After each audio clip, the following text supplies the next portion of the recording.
Hey guys, I welcome you all to One Academy CA foundation YouTube channel. दोस्तों, जो लोग मुझे नहीं जानते उनको बता दूं कि I am Monish Vora, I am a chart accountant and मैं सीए फाउंडेशन लेवल पे इकोनॉमिक्स बीसीके का सब्जेक्ट पढ़ाता हूं। एंड आगे जाके सीए इंटर में भी आपको फाइनेंशियल मैनेजमेंट एंड इकोनॉमिक्स का सब्जेक्ट मैं ही पढ़ाऊंगा। दोस्तों, अभी फिलहाल हमारा चल रहा है बीबीटी फास्ट ट्रैक सीरीज, है ना। बीबीटी है बाहुबली टीम हमारी जो अनअकैडमी की है। हम फिलहाल कर रहे हैं इकोनॉमिक्स का चैप्टर नंबर 3, जिसका नाम है theory of production and cost. Right दोस्तों, हमारा सीए फाउंडेशन दिसंबर 22 का जो रिजल्ट था बहुत ही ज्यादा जबरदस्त आया था। इसमें बहुत सारे स्टूडेंट्स ने 90 plus marks, 80 plus, 70 plus marks score किए हैं। मैं चाहता हूं कि जून 23 में भी इससे ज्यादा जबरदस्त रिजल्ट आए। करेक्ट। अब जो है एक जबरदस्त अनाउंसमेंट आपके लिए ऐसी है दोस्तों कि अभी जो है अनअकैडमी का संकल्प महोत्सव चल रहा है। ये 18 मार्च से 25 मार्च के लिए होगा, जिसमें हमारे अनअकैडमी की टीम के बहुत सारे एजुकेटर्स जो है आपके लिए ऐसे सारे सेशंस लेके आएंगे, राइट, जो आपको काफी हेल्प करेंगे। तो जरूर जो है आप हमारे अनअकैडमी के साथ जुड़े रहिए। साथ ही साथ जो है दोस्तों, अभी जो है आप अगर मुझसे इकोनॉमिक्स बीसीके अनअकैडमी प्लस पे पढ़ना चाहते हैं, है ना, तो आप क्या कर सकते हैं, 9:15 से 10:15 मेरी क्लासेस होती है इकोनॉमिक्स बीसीके की। इस बैच के अंदर मंजिल 2.0 बैच, इस बैच की लिंक डिस्क्रिप्शन बॉक्स में मैंने डलवा दी है। मंजिल 2.0 बैच की जून 23 वाले बच्चों के लिए आप चाहे तो सिर्फ मेरा भी कोर्स अगर आप लेना चाहें वो भी पॉसिबल है। सब्जेक्ट वाइज सब्सक्रिप्शन ले सकते हैं। अगर आप हमसे फुल कोर्स करना चाहते हैं तो बस आपको सब्सक्रिप्शन लेते वक्त एमवी सर कोड यूज करना है, तो जो भी डिस्काउंट्स वगैरह रहेंगे आपको मिल जाएंगे। और अगर आपका कोई भी दोस्त जो दिसंबर 23 में एग्जाम देने वाला है, तो उनको बता देना कि हमारी नई मंजिल बैच, न्यू मंजिल बैच आने वाली है 3 अप्रैल से, है ना। किसके लिए? दिसंबर 23 वाले बच्चों के लिए। ये हमारे सारे एजुकेटर्स रहेंगे इसमें, ठीक है। सो आइए दोस्तों स्टार्ट करते हैं हमारा आज का सेशन। इस सेशन को पूरा एंड तक जरूर देखें, बहुत ज्यादा आपके लिए हेल्पफुल रहेगा, ठीक है ना। तो सबसे पहले हमने आपको क्या बताया था? सबसे पहले हमने आपको बताया था कि देखो, हमें जब लॉ ऑफ वेरिएबल प्रोपोर्शन में चार्ट बनाना होता है, सर क्या एग्जाम में चार्ट बनाना आएगा? ऑब्वियसली नहीं बेटा, हमारा एमसीक्यू पेपर है। तो एग्जाम में आपको चार्ट क्या बताइए, बना के बताओ, ऐसा सवाल तो आ ही नहीं सकता। तो सर हम क्यों सीख रहे हैं चार्ट बनाना, सॉरी एक ग्राफ, चार्ट नहीं, ग्राफ बनाना हम क्यों सीख रहे हैं सर? क्योंकि बेटा अगर ये ग्राफ बनाना आपको आ गया तो आधे से ज्यादा एमसीक्यू ग्राफ को देख के ही सॉल्व हो जाते हैं, इसलिए ग्राफ बनाना आना चाहिए, ठीक है। सबसे पहले मैंने बोला था कि इसमें आपको क्या करना है, सबसे पहले जो है आप क्या करेंगे, आप बनाएंगे मार्जिनल प्रोडक्ट का कर्व। तो मार्जिनल प्रोडक्ट पहले बढ़ता है बढ़ता है बढ़ता है, मैक्सिमम होता है और फिर गिरना चालू होता है। तो हमारा सबसे पहले आप क्या बनाएंगे, मार्जिनल प्रोडक्ट का कर्व बनाएंगे, जो कि आप बढ़ेगा, मैक्सिमम होगा, फिर गिरेगा। उसके बाद आप बनाएंगे बेटा क्या, उसके बाद आप बनाएंगे एवरेज प्रोडक्ट का कर्व। हमने ऐसा पढ़ा था कि जब एवरेज प्रोडक्ट राइज होता है तो मार्जिनल प्रोडक्ट के नीचे होता है, इसलिए एवरेज प्रोडक्ट जब राइज हो रहा है वो मार्जिनल प्रोडक्ट के नीचे होगा। जैसे ही वो मार्जिनल प्रोडक्ट के कर्व को टच करेगा, उसके जस्ट बाद इसकी वैल्यू गिरना चालू हो जाएगी, इसके जस्ट बाद इसकी वैल्यू गिरना चालू हो जाएगी, करेक्ट। फिर हमने बोला था कि आपको 2 डंडी मारनी है। कहां मारनी है 2 डंडी? लाइन नहीं, डंडी। कहां 2 डंडी मारनी है? जहां पे एमपी और एपी का इंटरसेक्शन होता है वहां पे आपको एक डंडी मारनी है, और जहां पे आपका मार्जिनल प्रोडक्ट 0 है, जहां पे मार्जिनल प्रोडक्ट आपका एक्स एक्सेस को इंटरसेक्ट कर रहा है, वहां से आपको दूसरी डंडी मारनी है। तो आपको मिल जाता है स्टेजेस। आपको क्या मिल जाते हैं? आपको इसके स्टेजेस मिल जाते हैं, स्टेज 1, स्टेज 2 और स्टेज 3। फिर आप फाइनली क्या बनाते हैं? फिर आप फाइनली बनाते हैं बेटा टोटल प्रोडक्ट का कर्व। टोटल प्रोडक्ट का कर्व बनाने के लिए आप क्या करते हैं, पहले उसको थोड़ा सा इंक्रीजिंग रेट से बढ़ाएंगे। जैसे ही मार्जिनल प्रोडक्ट का मैक्सिमम पॉइंट आ जाता है, उसके जस्ट बाद अब ये डिक्रीजिंग रेट से बढ़ेगा। तो इसका जो इंक्रीज था वो थोड़ा सा आपको हल्का सा अपन ऐसा करेंगे इसको। यहां पे क्या था, थोड़ा सा तेजी से बढ़ रहा था, फिर उसका इंक्रीज धीरे धीरे होगा, डिक्रीजिंग रेट से बढ़ेगा इस पॉइंट के बाद, और फिर यहां पे हो जाएगा मैक्सिमम। क्या? टोटल प्रोडक्ट यहां पे मैक्सिमम है। क्यों? क्योंकि मार्जिनल प्रोडक्ट जहां पे 0 होता है वहीं पे टोटल प्रोडक्ट मैक्सिमम होता है, और उसके बाद मार्जिनल प्रोडक्ट आपका गिरना चालू हो जाता है। क्यों? क्योंकि इस पॉइंट के बाद मार्जिनल प्रोडक्ट आपका नेगेटिव हो गया है, इसलिए ये गिरता है। मार्जिनल प्रोडक्ट को ऐड करके ही टोटल प्रोडक्ट आता है, तो मार्जिनल प्रोडक्ट जब गिरेगा, मतलब जब माइनस हो जाएगा, तो ये तो गिरना चालू हो जाएगा ना इसकी वैल्यू, ऐसा। ठीक है ना, क्योंकि मार्जिनल प्रोडक्ट को ऐड कर करके ही टोटल प्रोडक्ट आता है, इसलिए समझ में आ रही बात है। तो अब जो है प्लीज यहाँ पे देखेंगे, हाँ यहाँ पे और एक चीज मैंने आपको बताई थी कि इसको क्या बोलते हैं, है ना, रुकिए, मैंने बोला था कि जहां पे आपका मार्जिनल प्रोडक्ट मैक्सिमम होता है उसके करस्पॉन्डिंगली जो पॉइंट टोटल प्रोडक्ट कर पे आता है उसे बोलते हैं पॉइंट ऑफ इन्फ्लेक्शन। यहाँ पे इन्फ्लेक्शन की स्पेलिंग मैंने गलत लिखी है, ये होता है ऐसा INFLECTION, point of inflection. Point of inflection एक ऐसा पॉइंट होता है जिस पॉइंट से किसी भी कर्व का रेट ऑफ चेंज बदलता है। तो यहां तक हमारा टोटल प्रोडक्ट कर्व जो है वो इंक्रीज हो रहा था विथ इंक्रीजिंग रेट, और इसके बाद इस पॉइंट के बाद अब ये इंक्रीज हो रहा है एट डिक्रीजिंग रेट। तो चूंकि हमारा रेट ऑफ चेंज बदल रहा है यहां पे, इसीलिए इस पॉइंट को बोलते हैं पॉइंट ऑफ इन्फ्लेक्शन, इसको जो टोटल प्रोडक्ट के ऊपर है। समझ में आ रहा है? ओके चलिए, अब हमें यहां पे एमसीक्यू क्या आता है वो समझिए आप। एमसीक्यू कैसा आएगा, आपको बोलेगा जैसे स्टेज 1, आपको बोलेगा स्टेज 1 कौन से स्टेज में टोटल प्रोडक्ट इंक्रीज होता है एट इंक्रीजिंग रेट, ऐसा सवाल पूछेगा। तो अब जिसको ये डायग्राम बनाना आता है उसको पता है कि पहले स्टेज में ही, उसको पता है क्या कि फर्स्ट स्टेज में ही ऐसा होता है, पहले स्टेज में ही ऐसा होता है कि हमारा टोटल प्रोडक्ट जो है वो इंक्रीजिंग रेट से बढ़ता है इनिशियली। तो आंसर हो गया स्टेज 1। समझा? एमसीक्यू कैसा आएगा, एमसीक्यू बोलेगा in which stage of law of variable proportion total product will increase at an increasing rate. Option A stage 1, stage 2, stage 3 या नन ऑफ द अबव। तो आंसर है स्टेज 1। समझ में आ रहा है कैसे एमसीक्यू आ सकता है? तो इसीलिए मैंने आपको डायग्राम बनाना पहले सिखाया। अब डायग्राम को देख के ही आपके आंसर आना चालू हो जाएंगे। समझ रहे हो? चलो ध्यान दीजिए, अभी ध्यान दीजिए बेटा, प्लीज प्लीज ध्यान दीजिए बेटा। हाँ यस, तो अब यहाँ पे ध्यान दीजिए, क्या है यहाँ पे, प्लीज ध्यान दीजिए। ओके आ जाओ बेटा, प्लीज आ जाइए, प्लीज प्लीज प्लीज सुनो प्लीज। हाँ तो अब हम बोल रहे हैं कि स्टेज 1 में, मैं क्या बोल रहा हूं सुनो, स्टेज 1 में, स्टेज 1 को क्या बोलते हैं, स्टेज 1 को बोलते हैं स्टेज ऑफ इंक्रीजिंग रिटर्न्स। क्यों? क्योंकि स्टेज 1 केवल वही एक स्टेज है जहां पे हमारा मार्जिनल प्रोडक्ट इंक्रीज होता है इनिशियली। तो चूंकि यही एक स्टेज है जहां पे मार्जिनल प्रोडक्ट आपका इंक्रीज होता है, इसलिए स्टेज 1 को हम क्या बोलते हैं, जल्दी बताइए। इसलिए स्टेज 1 को हम स्टेज ऑफ इंक्रीजिंग रिटर्न्स बोलते हैं। अब स्टेज 1 में ये क्या कैसे बिहेव करते हैं, ये एमसीक्यू आता है। तो स्टेज 1 में टोटल प्रोडक्ट क्या कर रहा है, देखो बोलते हैं स्टेज 1 में टोटल प्रोडक्ट क्या कर रहा है। तो टोटल प्रोडक्ट जो है वो स्टेज 1 के अंदर पहले इंक्रीजिंग रेट से बढ़ता है, कब तक, up two point of inflection तक हमारा जो टोटल प्रोडक्ट है वो इंक्रीज होगा एट इंक्रीजिंग रेट।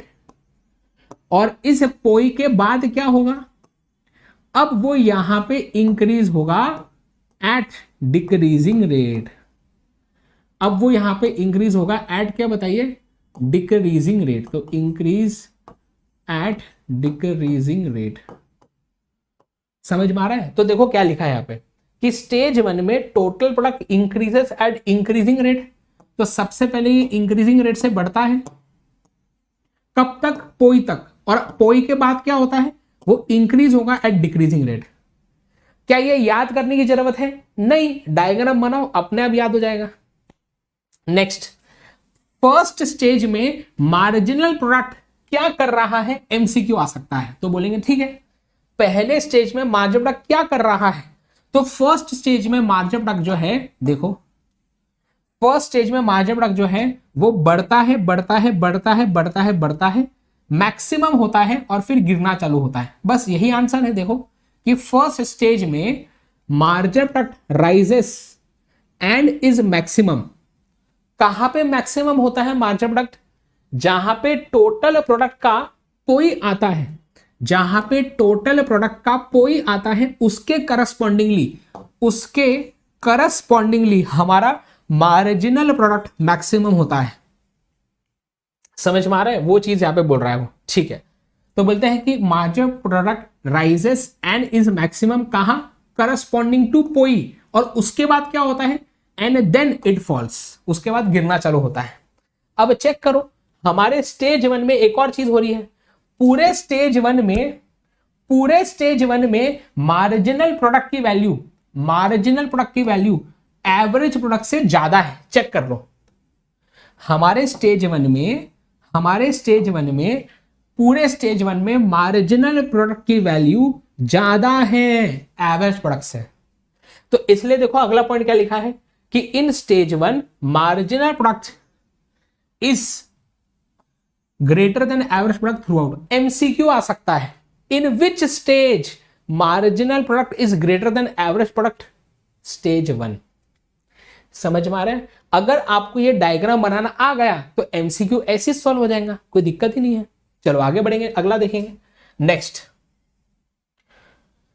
स्टेज 1 में एवरेज प्रोडक्ट क्या कर रहा है? चेक करो। चलो स्टेज 1 में एवरेज प्रोडक्ट के साथ क्या हो रहा है? तो एवरेज प्रोडक्ट स्टेज 1 में एवरेज प्रोडक्ट जो है वो बढ़ता है,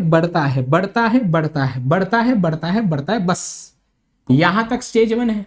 यहां पे हमारा एवरेज प्रोडक्ट जो है बेटा, यहां पे हमारे एवरेज प्रोडक्ट की वैल्यू होती है मैक्सिमम।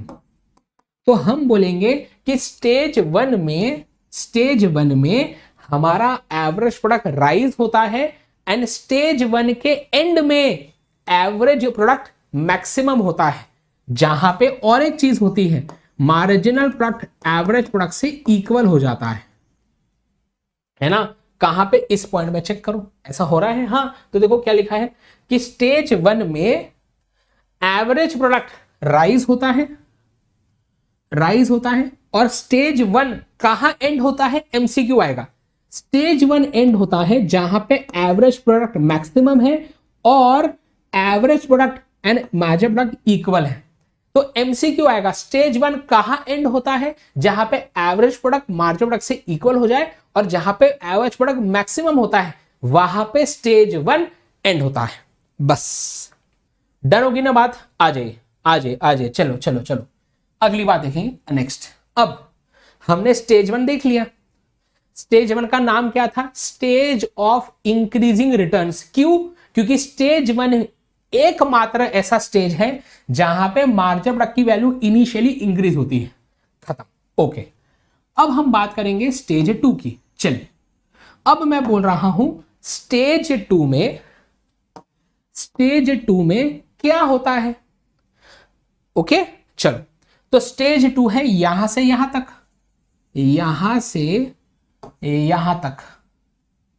ठीक है ना? ये हमारा स्टेज 2 है। ओके, स्टेज 2 का नाम क्या है? तो हमने स्टेज 1 का नाम मार्जिनल प्रोडक्ट पे रखा, तो स्टेज 2 का नाम भी उस पे ही रखेंगे उसके हिसाब से।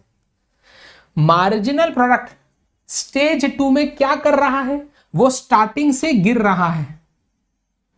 मतलब हर एक वेरिएबल इनपुट के आने के वजह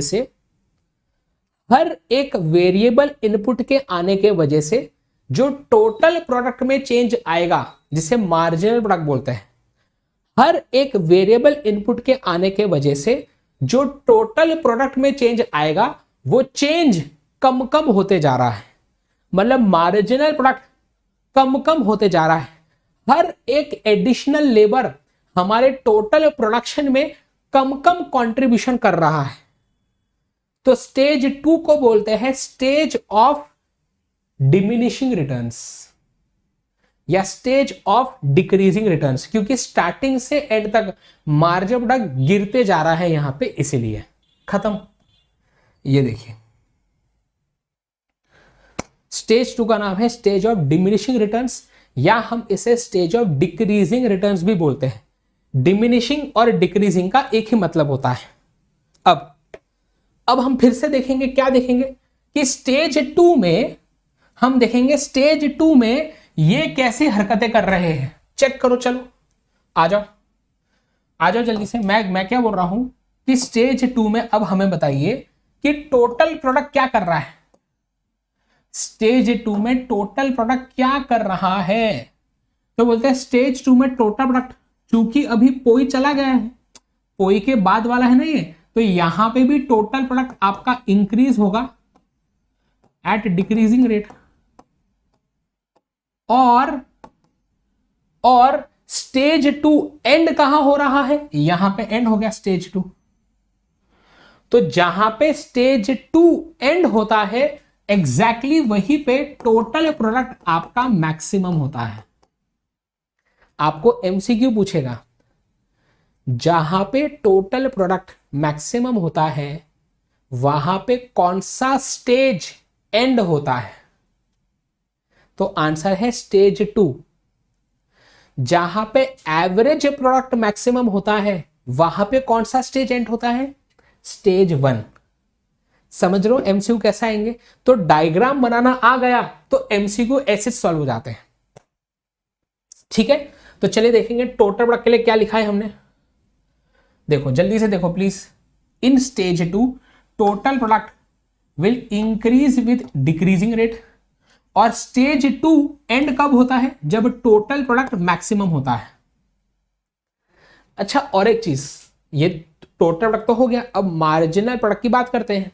मुझे बताइए, मैंने आपको अभी जस्ट पढ़ाया, जहां पे टोटल प्रोडक्ट मैक्सिमम होता है वहीं पे मार्जिनल प्रोडक्ट 0 होता है। चेक करो, जहां पे टोटल प्रोडक्ट मैक्सिमम होता है वहीं पे मार्जिनल प्रोडक्ट क्या होता है?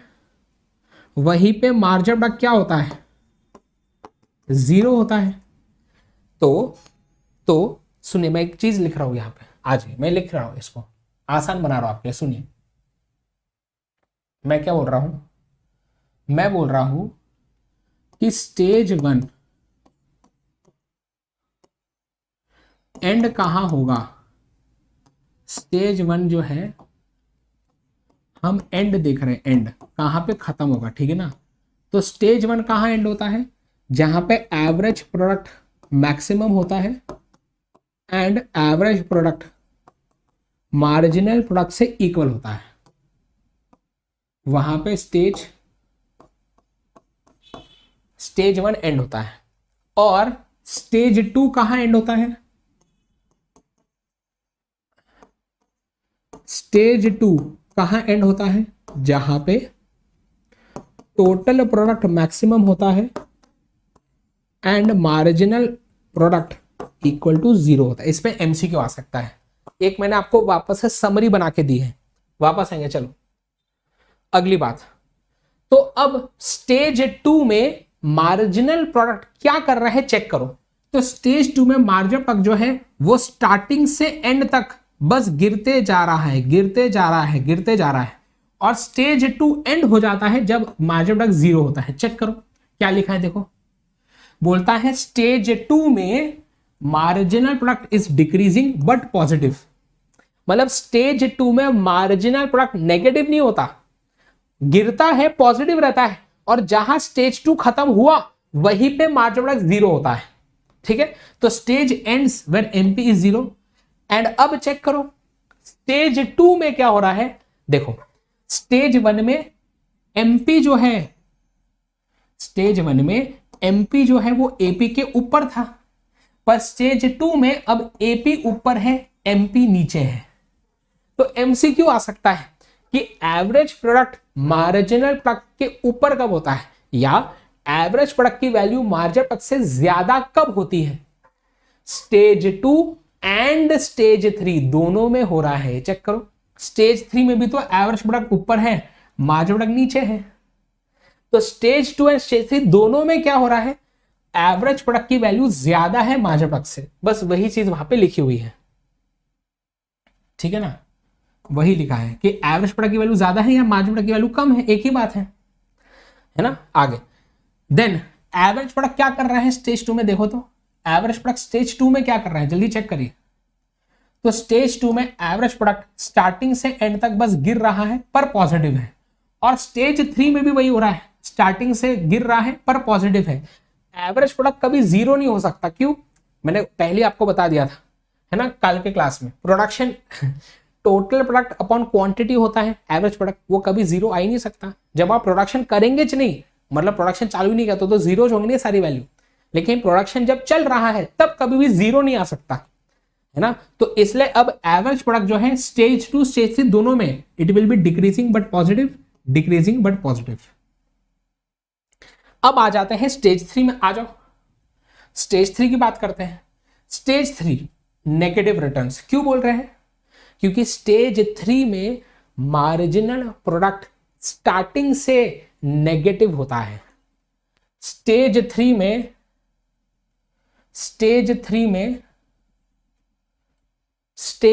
में मार्जिनल प्रोडक्ट स्टार्टिंग से इसकी वैल्यू देखो एक्स एक्सिस के नीचे है, नेगेटिव है स्टार्टिंग से, इसलिए स्टेज 3 को स्टेज ऑफ नेगेटिव रिटर्न्स बोलते हैं। ओके, अब यहां पे टोटल प्रोडक्ट क्या कर रहा है स्टेज 3 में? तो स्टेज 3 में टोटल प्रोडक्ट स्टार्टिंग से गिर रहा है। स्टेज 3 में एवरेज प्रोडक्ट क्या कर रहा है? वो भी गिर रहा है पर पॉजिटिव है। और मार्जिन प्रोडक्ट क्या कर रहा है स्टेज 3 में? मार्जिन प्रोडक्ट नेगेटिव है स्टेज 3 में। चेक कर लो एक बार क्या लिखा है, बस देखो क्या लिखा है। बोलते हैं स्टेज 3 में total product is decreasing, average product is decreasing but positive, and margin product is decreasing but it is negative. यहां पे नेगेटिव हो जाता है क्या? मार्जिन प्रोडक्ट नेगेटिव हो जाता है। कहां पे? स्टेज 3 में। बस हो गया। तो पूरा आपको ग्राफ विथ समरी आपको मैंने पढ़ा दिया है। अब ये सवाल उठता है कि सर ये स्टेज 1 स्टेज 2 स्टेज 3 में ऐसा होता क्यों है? ये बात है कि स्टेज 1 स्टेज 2 स्टेज 3 में अब ऐसा होता क्यों है, उसके लिए मैं समरी लेके आया हूं यहां पे। आ जाओ, उसके लिए मैं समरी लेके आया हूं बेटा यहां पे, ठीक है ना। आ जाओ, ये है इसकी समरी, उसके लिए भी समरी लाए, सुने, ध्यान देंगे, चलो ठीक है ना। अब आइए, अब सुनेंगे। अब देखो क्या होता है, देखिए पहले अपन एक घरगुती एग्जाम्पल लेते हैं, घरगुती एग्जाम्पल, और फिर क्या करेंगे, फिर वो एग्जाम्पल को यहां पे अप्लाई कर देंगे, ठीक है ना। तो अब घरगुती एग्जाम्पल पहले लेते हैं, ठीक है ना। चलो, हाँ अब ध्यान दीजिए, चलिए ओके, आ जाओ। तो घरगुती एग्जाम्पल लेने का समय आ चुका है। चलिए, तो अब घरगुती एग्जाम्पल है ये। चलो, तो देखो क्या होता है, क्या होता है बेटा, ये क्या है? ये गैस है, क्या है? गैस स्टोव, ठीक है ना। तो यहां पे क्या है कि ये 4 गैस के बर्नर है, 4 गैस के क्या है? बर्नर है। ज्यादा बड़े हो गए, छोटे करने पड़ेंगे इसको, ठीक है। तो ये गैस बर्नर्स है, ठीक है ना। इस गैस में 4 है ना, 4 को है सिगड़ी, 4 वो गैस बर्नर है। 4 चीजें एक साथ अपन गर्म कर सकते हैं, ऐसा समझ रहे बात को। हाँ, तो अभी जो प्लीज सुने ध्यान से, ठीक है ना। हाँ, 4 सिगड़ी गुजराती, हाँ। तो इसका ये एक है बटन, इसका ये बटन है, ठीक है ना। फिर एक यहाँ पर इसका गैस स्टोव का बटन, क्या बोलते हो? रेगुलेटर, जो भी बोलते हैं आप लोग, अपने को मालूम नहीं। हाँ, इसके ऐसे 4 बटन है, ठीक है। अब क्या हुआ ना, हमारे घर पे ना बेटा पार्टी थी, ठीक है। तो हमारे घर पे क्या थी बताओ? पार्टी थी। क्यों थी सर पार्टी? क्योंकि हम सीए बन गए ना। तो सीए बन गए, तो सीए बनने की पार्टी हमने घर पे रखी। तो अभी क्या हुआ ना कि अभी ना सिर्फ मम्मी काम कर रहे थे घर पे, है ना। मम्मी, आपको तो मालूम है ना, मम्मियाँ जो होती है वो सुपर वुमन होती है, सुपर वुमन, है ना। वो सारे काम कर सकते हैं एक ही दिन में। हाँ, उन पता नहीं कहाँ से उनको इतना, उनके इतना क्या बताए एनर्जी होती है कि वो इतने सारे काम कर सकते हो भी एक दिन में। अपन तो सोच भी नहीं सकते, है कि नहीं बताओ? जल्दी से चलो ध्यान देंगे। तो अभी क्या बताइए, हाँ, तो अभी क्या होता है कि घर पे अभी सिर्फ मम्मी होती है और मम्मी क्या करती है, वो खाना बनाते हैं पूरा। तो क्या बताइए, मम्मी ही क्या करते हैं, खाना बनाते हैं। तो मम्मी जो है एक एक गैस स्टोव में उन्होंने भाजी अभी गर्म करने रखी है, एक में वो पाव गर्म करेंगी, पाव भाजी बनानी है ना, एक में क्या करेंगी, वो मिठाई बनाएगी, और एक में समझो और एक चीज बनाएंगी, समझो ढोकला बना रही है तो एक में ढोकला बनेगी। अब क्या होगा ना कि मम्मी को ही चारों जगह पे काम करना पड़ेगा, मम्मी को ही क्या बताइए, चारों जगह पे काम करना पड़ेगा, ठीक है ना। तो अब इस चीज को हमारे लॉ ऑफ वेरिएबल प्रोपोर्शन में कनेक्ट करो। हमारा ये क्या है, ये एक मशीनरी है, ये एक मशीनरी है जहां पे वैसे तो अगर 4 लोग एक साथ काम कर सकते हैं और 4 लोगों ने काम किया तो एकदम जबरदस्त आउटपुट हम बना सकते हैं यहाँ पे, लेकिन फिलहाल हमारे यहाँ पे सिर्फ एक ही वेरिएबल यूनिट अवेलेबल है, समझा। तो अब क्या होता है, इनिशियली एक व्यक्ति और वो इस मशीनरी पे चारों जगह पे काम कर रहे हैं, तो प्रोडक्शन होगा, काम होगा, ऐसे नहीं कि काम होगा नहीं, तो प्रोडक्शन हुआ और 100 यूनिट्स बन रहे थे। जैसे यहां पे आ जाओ, तो यहां पे मैंने क्या बोला, हमारे पास इनिशियली क्या बताइए, हमारे पास इनिशियली वो मशीनरी है पर क्वांटिटी ऑफ वेरिएबल इनपुट एक ही है, तो प्रोडक्शन तो होगा, ऐसा नहीं होगा, प्रोडक्शन हो रहा है। लेकिन अब अगर और एक जन आ जाए तो हेल्प करने उस मशीनरी पे, अगर हम और एक जन को लेके आ जाए उस मशीनरी पे उनको हेल्प करने के लिए, तो क्या वो दूसरे व्यक्ति के आने की वजह से हमारा टोटल प्रोडक्ट कुछ थोड़ा सा बढ़ेगा क्या, थोड़ा और ज्यादा काम हो पाएगा कम समय में। हाँ, तो बस वैसे ही होता है। समझो यहाँ पे आ जाती है, हाँ चाची आ जाते हैं उनको हेल्प करने, समझ में आ रहा है। हाँ, पहले क्या था, मम्मी को ही चारों जगह पे काम करना पड़ रहा था, अब समझो चाची आ जाते हैं इनको हेल्प करने के लिए। तो अब चाची क्या बोलती है, देखो चाची आ जाती है, चाची बोलती है ना, कि एक काम करो भाभी जी, आप ये दोनों गैस को संभालो, मैं जो हूं ये दोनों गैस को संभालती हूं। समझ वाली बात क्या बोल रहा हूं, बताओ जल्दी से, है। तो अब क्या होगा, और ज्यादा प्रोडक्शन होगा कम समय में, समझा। हाँ, फिर क्या हुआ, फिर जो है समझो, हाँ क्या बताइए, हाँ इनके बेटे की बहू है ना, भाभी जी इनके बेटे की बहू है ना, तो क्या बताइए, हाँ तो बहू रानी आ गई, घर की बहू रानी आ गई, बोले अरे मम्मी, अरे चाची आप कर रहे हैं, रुक रही, मैं भी आपको हेल्प करती हूँ, ऐसा।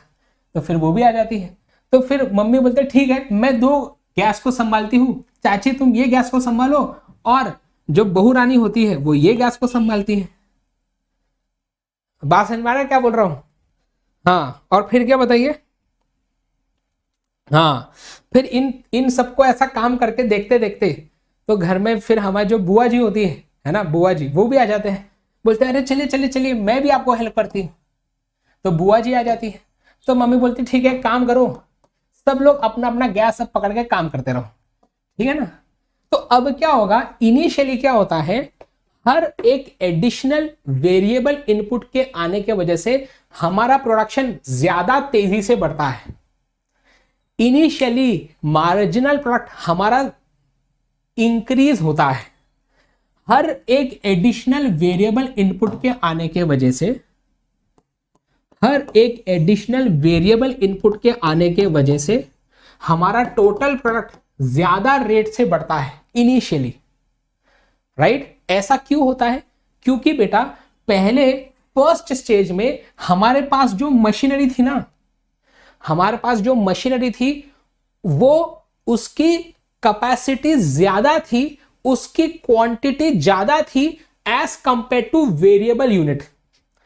इनिशियली क्या हुआ, इस मशीनरी पे 4 लोग काम कर सकते थे वैसे तो, पर इनिशियली सिर्फ मम्मी ही काम कर रहे थे गैस पे। तो क्या हुआ बताइए, इनिशियली क्या होता है स्टेज 1 में, सुनना बात ध्यान से, बहुत मजा आएगा आपको।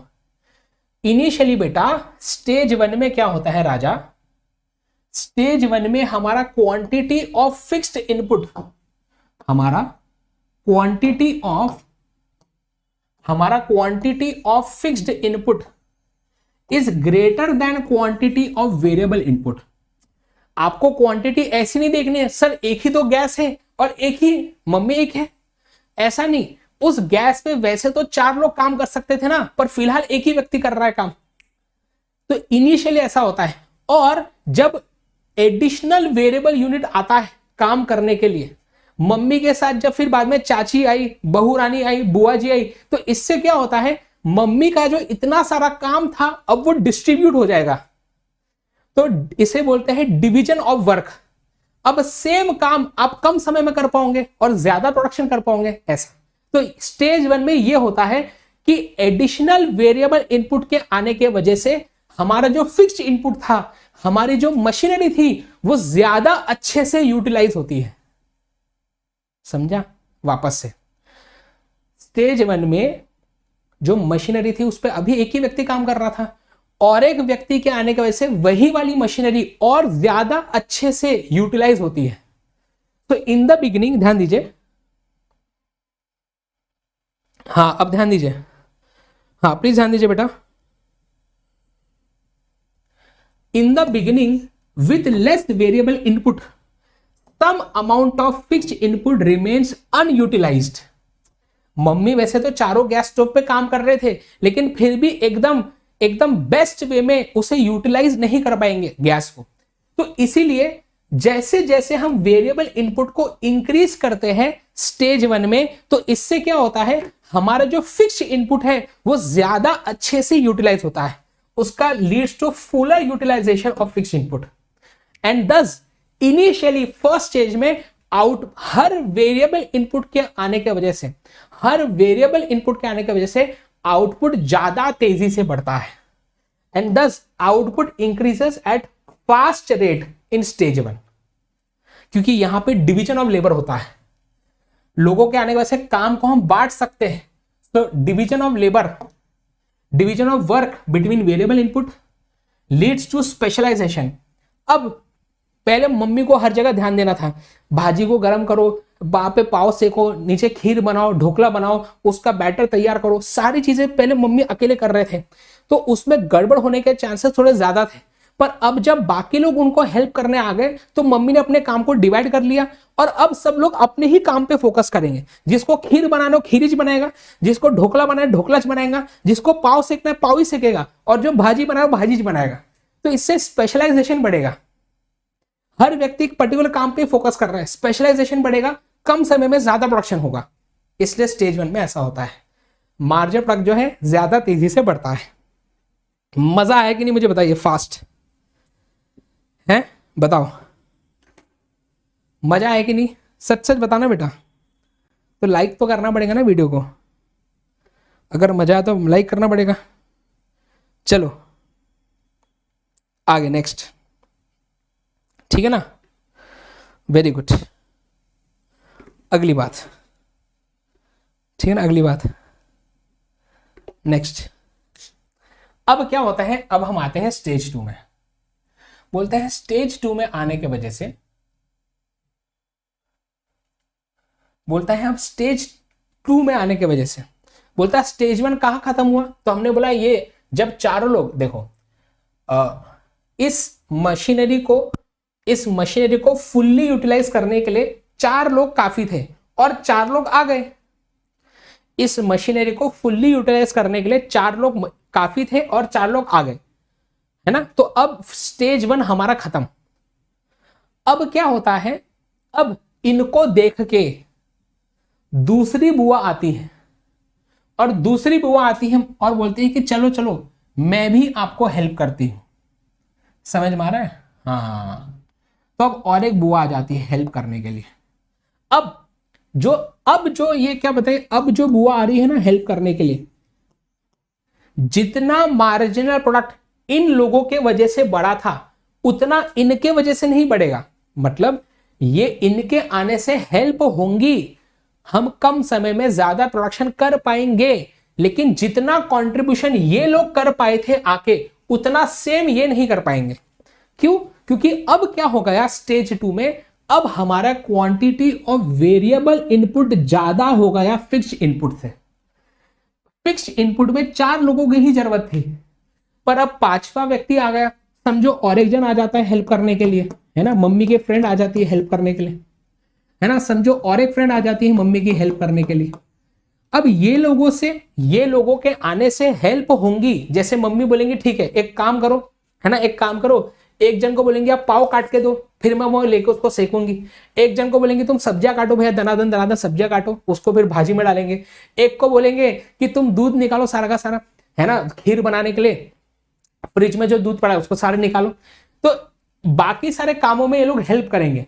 तो इनके आने से हेल्प होगा, प्रोडक्शन बढ़ेगा, लेकिन सेम रेट से नहीं बढ़ेगा। पहले जिस रेट से बढ़ रहा था प्रोडक्शन उस रेट से नहीं बढ़ेगा। चलो देखेंगे इधर, इसका रीजन देखेंगे, आ जाओ।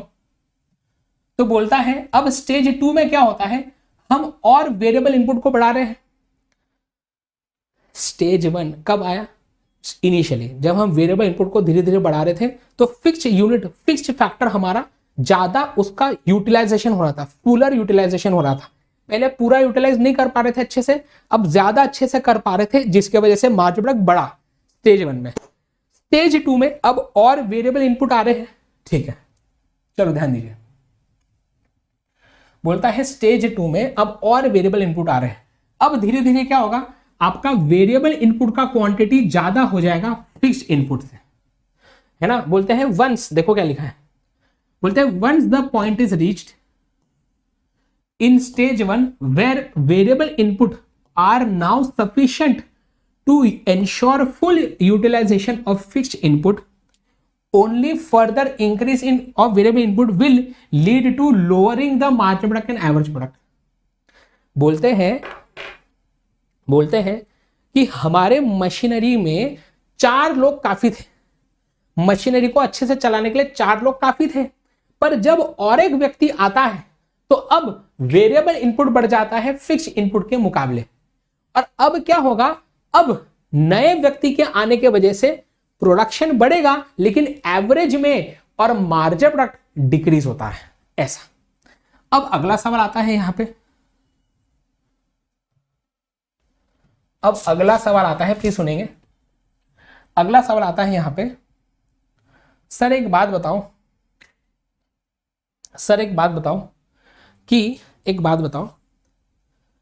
कि सर जो है हमारा लेबर के आने के वजह से अब प्रोडक्शन सेम रेट से क्यों नहीं बढ़ रहा है। तो इसका और एक रीजन इंस्टीट्यूट ने दिया है, बोलता है बिकॉज ऑफ, प्लीज ध्यान देंगे, बोलता है because of imperfect substitutability of labour and capital. बोलता है कि एक मशीन जितना काम एक अकेला व्यक्ति कर सकता है क्या, नहीं, वो दोनों परफेक्ट सब्स्टिट्यूट्स नहीं है। जितना काम एक मशीन कर सकता उतना ही काम एक लेबर कर सकता क्या, नहीं, ऐसा नहीं है, दोनों परफेक्ट सब्स्टिट्यूट्स नहीं है। अगर ऐसा होता, अगर एक मशीनरी जितना काम एक व्यक्ति कर पाता तो फिर तो हमारा प्रोडक्शन कभी गिरता ही नहीं। चूंकि हमारा लेबर एक मशीनरी जितना काम नहीं कर सकता, इसलिए अब स्टेज 2 में जब एडिशनल लेबरर्स और आ रहे हैं तो उनके वजह से टोटल प्रोडक्ट पहले के रेट से नहीं बढ़ पा रहा, क्योंकि लेबर सेम एक मशीनरी जितना काम नहीं कर सकता, ऐसा। तो इसका और एक रीजन दिया है, imperfect substitutability of labour and capital. बोलता है हमारे स्टेज 2 में हम मशीनरी को अब ज्यादा यूज कर रहे हैं, it is worked too hard, उस पर ज्यादा लोग आके अब काम कर रहे हैं, इसके वजह से एवरेज में आपका प्रोडक्शन गिरता है। स्टेज 2। अब बात करेंगे आगे। अब क्या होता है ना बेटा, अब आपको बहुत मजा आएगा, ठीक है ना, क्योंकि अब इंटरेस्टिंग बात आने वाली है। अब क्या होता है ना, ये सबको देखेंगे, है ना, हमारे जो पड़ोसी वगैरह होते हैं ना, हमारे घर में जब कुछ अच्छा होता है ना, पसंद नहीं आता कुछ लोगों को, जरूरी नहीं कि पड़ोसी हो, फैमिली में भी ऐसे कुछ लोग होते हैं कभी कभी, है ना, कि अपने घर में कुछ अच्छा उनको अच्छा नहीं लगता। अब क्या होता है ना, ये इतने लोग ऑलरेडी काम कर रहे हैं किचन में, अब वो लोग आते हैं जो प्रॉब्लम क्रिएट करते हैं, बोलते हैं अरे भाभी जी आइए ना, हम भी आपको हेल्प करते हैं, बताइए क्या करना है। नहीं मैं हेल्प करूंगी। अरे नहीं प्लीज हमें बताइए। अरे आपने तो हमें पराया कर दिया, है ना। ऐसा कर करके क्या बताइए, वो आते हैं यहाँ पे काम करने, जबरदस्ती घुसेंगे किचन में, जरूरत ही नहीं, जबरदस्ती किचन में घुसेंगे काम करने के लिए। और इनसे क्या होगा बताइए, हाँ, और इनसे क्या होगा बताइए। समझो एक आंटी आई और उन्होंने क्या किया, वो बर्तन उठाया उसका भाजी का और गिरा दिया। अरे भाई साहब, तुम काम बढ़ाने से, तुम काम कम करवाने से अच्छा है बढ़ा रहे हो फालतू यहाँ पे। हैं, तुम्हारा कोई काम नहीं, एक काम करो, मम्मी बोलेंगी अरे भाभी जी आप हमारे यहाँ के, देखो अपन डायरेक्ट तो नहीं बोल सकते ना, आप हमारे यहाँ के मेहमान हैं। अरे मेहमान भगवान का रूप होता है, हम भगवान से काम कराएंगे क्या? आप प्लीज बाहर बैठिए, हम संभाल लेंगे। स्टेज 3 में क्या होता है, अब वेरिएबल इनपुट इतना बढ़ रहा है कि अब सारे वेरिएबल इनपुट एक दूसरे के काम के बीच में आ जाते हैं। इतना वेरिएबल इनपुट बढ़ चुका है जिसके वजह से अब टोटल प्रोडक्शन बढ़ता नहीं बल्कि गिरता है। तो हम बोलते हैं अरे भैया स्टेज 3 आ गया है, तुम लोग घर जाओ भैया, हमको नहीं होना, हमको वेरिएबल इनपुट नहीं होना स्टेज 3 में, क्योंकि क्या तुम्हारे आने से प्रोडक्शन कम हो रहा, तो तुम भैया घर जाओ, हमको अभी जरूरत नहीं। तो स्टेज 3 में और वेरिएबल इनपुट आने से टोटल प्रोडक्ट गिरता है, मार्जिन प्रोडक्ट नेगेटिव हो जाता है, ऐसा। ठीक है, तो आ जाओ जल्दी से। चलो बढ़िया बात हो गई कि नहीं मुझे बताओ यार, जबरदस्त। तो आइए देखो स्टेज 3 में क्या होता है। बोलते हैं स्टेज 3 में, बोलते हैं स्टेज 3 में अब वेरिएबल इनपुट इतना बढ़ चुका है, स्टेज 3 में वेरिएबल इनपुट इतना एक्सेसिव हो चुका है कि उनके आने की वजह से अब टोटल प्रोडक्ट गिरना चालू हो जाता है। बोलते हैं वेरिएबल इनपुट एक दूसरे के रास्ते में आना चालू हो जाते हैं, they get in each other's way, जिसके वजह से मार्जिन प्रोडक्ट नेगेटिव हो जाता है और टोटल प्रोडक्ट गिरना चालू हो जाता है। मार्जिन प्रोडक्ट नेगेटिव मतलब क्या, वो जो पड़ोसियां आई थी काम करवाने के लिए, उनके आने से प्रोडक्शन गिरेगा, इसलिए उनका जो एडिशनल कंट्रीब्यूशन है वो माइनस में आ रहा है। तो इसलिए मम्मी ने बोला भाभी जी वो बाजू में हॉल है हमारा, वहां पे जाके बैठी, है कि नहीं। चलो तो क्या है बताओ, स्टेज 1 स्टेज 2 स्टेज 3 खत्म, टाटा बाय बाय। ठीक है, अब सुनिए बात ध्यान से, अब अगला पॉइंट देखेंगे, ठीक है ना, प्लीज सुनिए। हाँ, अब सवाल आता है, अब सवाल आता है, सुनिए। हाँ, अब सवाल क्या आता है, सुनो सुनो, अरे नहीं सुनना, सुनना पड़ेगा आपको, सुनिए। अब सवाल आता है कि सर हम एक रैशनल प्रोड्यूसर मतलब जो सोच समझ के डिसीजंस लेता है, वो कौन से स्टेज में प्रोडक्शन करना चाहेगा, ये सवाल होता है। ठीक है, चलो इसके लिए मैं आपको बता रहा हूं कुछ समरी, एकदम फास्ट में बता रहा हूं समरी, प्लीज ध्यान दीजिए। एक रैशनल प्रोड्यूसर कौन से स्टेज में प्रोडक्शन करना चाहेगा, बोलते हैं स्टेज 1, स्टेज 1। अरे यार, हाँ चलिए, स्टेज, बोलते हैं स्टेज 1 में क्या प्रोडक्शन करना चाहोगे, क्यों? स्टेज 1 में मार्जिन प्रोडक्ट बढ़ते रहता है, टोटल प्रोडक्ट भी यहाँ पे इंक्रीज होता है इनिशियली, तो क्या स्टेज 1 में प्रोडक्शन करना चाहोगे? बोलते हैं हम स्टेज 1 में प्रोडक्शन करना नहीं चाहेंगे, हैं? हाँ, अरे स्टेज 1 में क्या होता है, स्टेज 1 में हमारा क्वांटिटी ऑफ फिक्स्ड इनपुट हमारे क्वांटिटी ऑफ वेरिएबल इनपुट से ज्यादा होता है। हम स्टेज 1 में हमारे फिक्स्ड इनपुट को अभी पूरी तरीके से यूटिलाइज नहीं कर रहे हैं। मतलब कि अगर हम हमारे प्रोडक्शन को बढ़ाना चाहे तो और वेरिएबल इनपुट को लाके प्रोडक्शन को बढ़ा सकते हैं ना, तो क्यों ना बढ़ाऊं? अगर मेरा प्रोडक्शन बढ़ सकता है, आउटपुट ज्यादा बनेगा, तो ज्यादा बेच के ज्यादा पैसा कमा पाऊंगा, समझा? इसलिए स्टेज 1 में हम रुकना नहीं चाहते, है ना। क्या बताइए, मैं चलना चाहता हूं, मैं भागना चाहता हूं, मैं उड़ना चाहता हूं, बस रुकना नहीं चाहता। हम स्टेज 1 में रुकना नहीं चाहेंगे, क्यों? क्योंकि अगर स्टेज 1 से स्टेज 1 में अभी हम और वेरिएबल इनपुट लेके आएंगे ना, तो हमारा फिक्स्ड इनपुट हम और ज्यादा अच्छे से यूटिलाइज कर पाएंगे, जिससे प्रोडक्शन और बढ़ सकता है और हम स्टेज 2 में आ सकते हैं। हाँ मैं ये मानता हूं कि स्टेज 2 में हर एडिशनल लेबर का कंट्रीब्यूशन कम होता है, बट हमारा टोटल प्रोडक्ट तो बढ़ता है ना भैया, स्टेज 2 में बढ़ता है कि नहीं? हमारा मैक्सिमम प्रोडक्शन स्टेज 2 में ही हो पाता है, तो क्यों ना करूं ज्यादा प्रोडक्शन। ज्यादा प्रोडक्शन करके ज्यादा आउटपुट बनाऊंगा, ज्यादा पैसा कमा पाएंगे। ये पॉइंट समझ में आ रहा है क्या बोलना चाह रहा हूं? समझ रहे हो मैं क्या बोलना चाह रहा हूं? आगे नेक्स्ट है ना, हाँ आगे बढ़ेंगे नेक्स्ट आगे।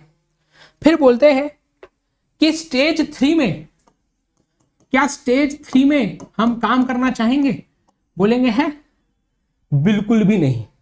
अरे स्टेज 3 में तो मेरा मार्जिन प्रोडक्ट नेगेटिव हो चुका है, मेरा टोटल प्रोडक्ट गिरना चालू हो चुका है भैया। स्टेज 3 तो बिल्कुल भी नहीं। स्टेज 3 में हमारे पास ऑलरेडी बहुत ज्यादा एक्सेसिव वेरिएबल इनपुट आ चुका है। तो हम तो बोलेंगे काम करो, वेरिएबल इनपुट जो ज्यादा के आ गए ना उनको निकालो बाहर प्रोडक्शन से और चुपचाप स्टेज 2 में आ जाओ वापस, जहां पे आप ज्यादा प्रोडक्शन कर सकते हो। तो लेबरर्स को वेरिएबल इनपुट को कम करो यहां पे और स्टेज 2 में आ जाओ भैया वापस।